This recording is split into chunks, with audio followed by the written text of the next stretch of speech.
And Uber has had a rough ride recently, hit with allegations about sexual harassment with the company, and tonight facing new accusations of misleading drivers and overcharging customers, all to pocket some extra cash. The WUSA 9 Special Assignment Unit hit the streets to find out if it was happening to you. And in the midst of Eric Flack's investigation, the company made major changes.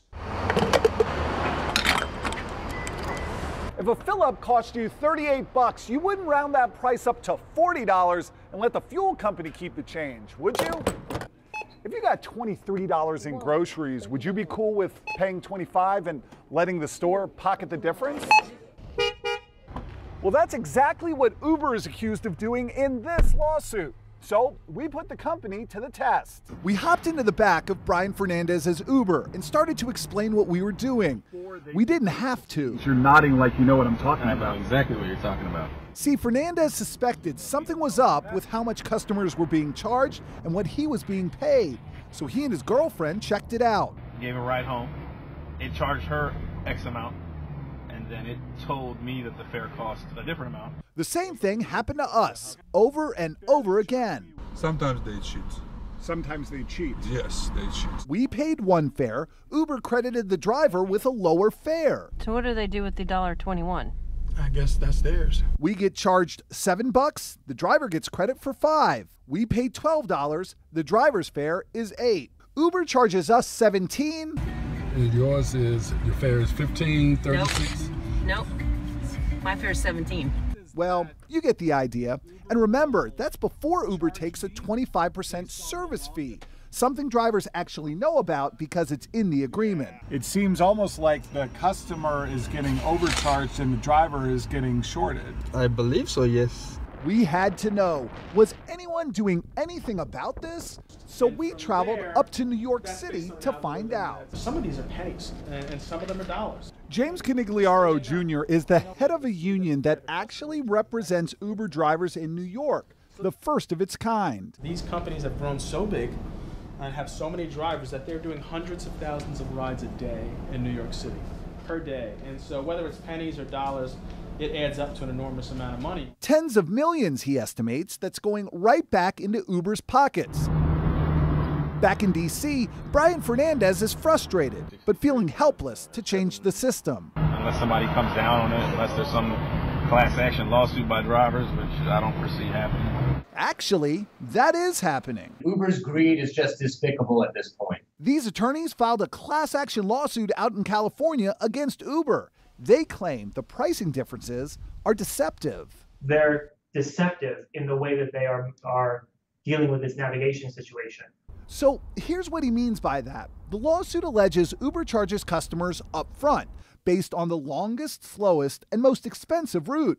Then they bank on the fact the driver's GPS make a left turn on DeSale Street Northwest will find a shorter, quicker, and in the end, cheaper option. And that's the one that Uber ends up paying drivers for. Now here's the thing. The difference doesn't always swing Uber's way. They paid you more than they charged me. Yeah.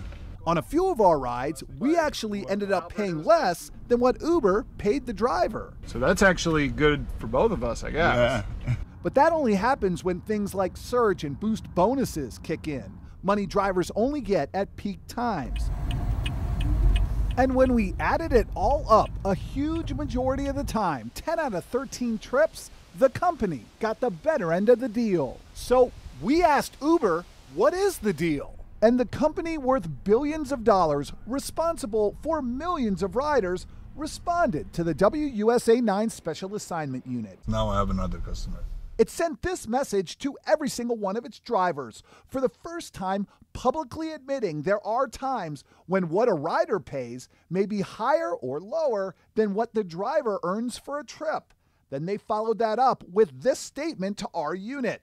Drivers earn based on the work they perform, regardless of what a rider pays. This hasn't always been clear to drivers, so we're making improvements that bring full transparency into what a driver earns, what a rider pays, and what Uber makes on every trip. Follow the route.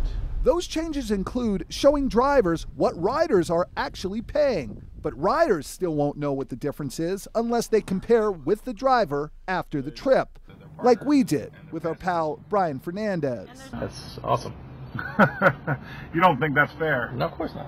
Who got a fare from Uber that was $3 less than what they charged us. That's not the only change promised by Uber after our story. The company is pledging a terms of service update so drivers know up front how the company prices fares. It's also promising to publish rate cards online so drivers know the net amount of what they make per mile per minute. You can read more about the changes on our website. Eric Flack, WUSA 9.